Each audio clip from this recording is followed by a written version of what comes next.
Hello friend, সকলে কেমন আছেন? আশা করি সকলে খুব ভালো আছেন। আমি আছি আপনাদের সাথে কবির এবং আপনাদের সাথে শেয়ার করব যে আপনি ইজিপে থেকে খুব সহজে বা ইজিভাবে কীভাবে টাকা পাঠাবেন। তো চলুন ভিডিও বেশি বড় না করে ভিডিওর মূল পর্বে যাওয়া যাক।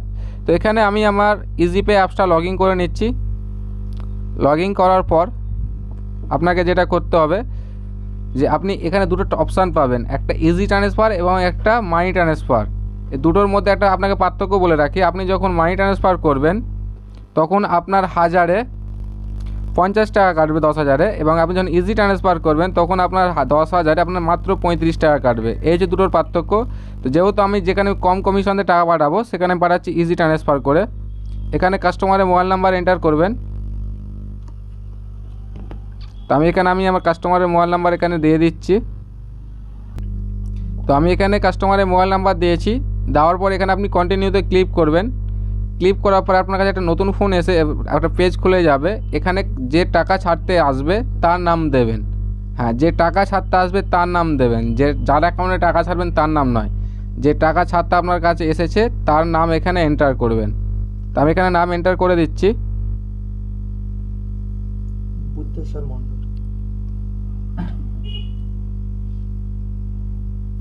এবং সার নেম মানে টাইটেল দেবেন এখানে। এবং আপনার পিনকোড, যদি কাস্টমারের পিনকোড জানা থাকে কাস্টমারের পিনকোড, বা আপনি যে কোনো একটা পিনকোড এখানে আপনি বসিয়ে দিতে পারবেন। দেওয়ার পর আপনি এখানে রেজিস্টারে ক্লিক করবেন। ক্লিক করার পর আপনার সামনে একটা নতুন পেজ খুলে যাবে। এখানে আপনার কাস্টমারের যে নাম্বার দিয়েছিলেন সেই নাম্বারে কিন্তু ওটিপি এসে যাবে, এবং সেই ওটিপিটা আপনাকে এখানে কিন্তু এন্টার করতে হবে।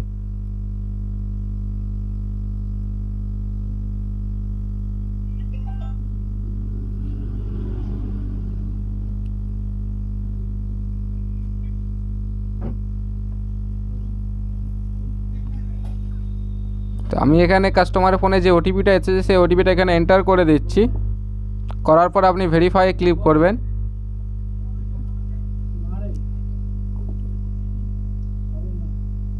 ভেরিফাই ক্লিক করার পর এখানে অ্যাড বেনিফিশিয়ারিতে ক্লিক করবেন। এখানে যে অ্যাড বেনিফিশিয়ারি অপশান দেখতে পাচ্ছেন, তো আপনি এখানে অ্যাড বেনিফিশিয়ারিতে ক্লিক করবেন।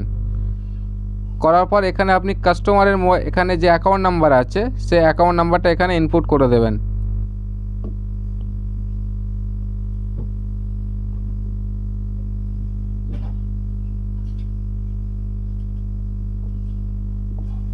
করার পর আপনি প্রসেসে ক্লিক করবেন এবং আরও একটা নতুন পেজ খুলে যাবে।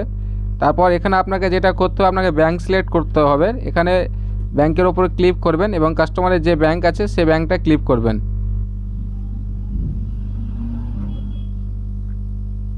সিলেক্ট করে নেওয়ার পর এখানে আপনি যদি কাস্টমারের অ্যাকাউন্ট নাম্বার সঠিক মনে হয় তো আপনি এখানে কাস্টমারের নাম এখানে লিখে দেবেন।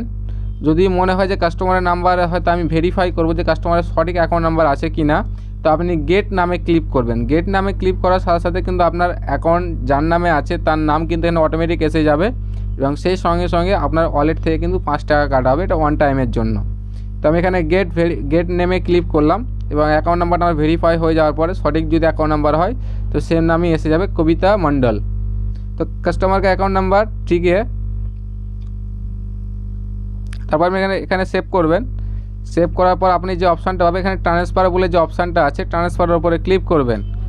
ক্লিক করার পর এখানে আপনি যত টাকা অ্যামাউন্ট পাঠাতে চাইছেন তত টাকা পাঠাতে পারবেন। তো আপনাদেরকে একটা জানিয়ে রাখি, আপনি ইজিপে থেকে একটা সিঙ্গেল নাম্বার দিয়ে আপনি মিনিমাম এবং ম্যাক্সিমাম, মিনিমাম আপনি তো 10 টাকা পাঠাতে পারবেন এবং ম্যাক্সিমাম আপনি 75,000 টাকা পর্যন্ত পাঠাতে পারবেন, যেটা আদার্স কোনো পোর্টালে খুব কম আছে বললেই চলে।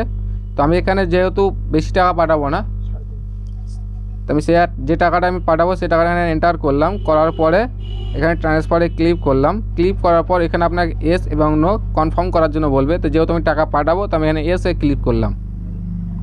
ক্লিক করার পর এখানে দেখুন বন্ধুরা, ক্লিক মারার সঙ্গে সঙ্গে কিন্তু ট্রান্সফার হয়ে গেছে। এত ফাস্ট এবং এত সিকিওর এবং এত ইজি আদার্স কোনো পোর্টালে পাবেন না, যেটা ইজিপের মাধ্যমে আপনি পাচ্ছেন। ডান হয়ে যাওয়ার পর আপনি ডানে ক্লিক করবেন। ডানে ক্লিক হওয়ার পর আপনি দেখতে পারবেন কাস্টমারের প্রিন্ট যে রসিদটা জেনারেট হয় সেখানে ট্রানজ্যাকশান হিস্ট্রিতে ক্লিক করুন। আমি যে টাকাটা পাঠিয়েছি তার একটা রসিদ এখান থেকে প্রিন্ট করতে পারবেন। এই অ্যাকাউন্টে টাকা পাঠিয়েছি, এত টাকা পাঠিয়েছি, তার ট্রানজ্যাকশান আইডি, ঠিক আছে। এখানে আমি প্রিন্ট বার করবো। প্রিন্ট বার করতে গেলে কবিতা মণ্ডল যে লেখা আছে তার উপরে ক্লিক করবেন। ক্লিক করার পর নতুন একটা পেজ খুলবে। এই পেজ থেকে আপনি চাইলে কাস্টমারকে তার হোয়াটসঅ্যাপে তাকে শেয়ার করতে পারবেন, চাইলে এখানে আমি প্রিন্ট করতে পারবেন। তো আমি এটা প্রিন্টও করছি না, শেয়ারও করছি, আমি জাস্ট স্ক্রিনশট নিয়ে রেখে দিচ্ছি। তো আজকের ভিডিও ছিল এই পর্যন্ত, যে আপনি ইজিপে থেকে এবং খুব সহজ উপায়ে যে কীভাবে মানি ট্রান্সফার করবেন তার এই ভিডিও। যদি ভিডিওটি ভালো লেগে থাকে তো অবশ্যই আমাদের চ্যানেলটিকে সাবস্ক্রাইব করুন এবং পাশে থাকা বেল আইকন বাটনতে ক্লিক করুন এরকমই কিছু টেক ভিডিও পাওয়ার জন্য। তো ভাই বন্ধুরা, দেখা হবে নেক্সট ভিডিওতে।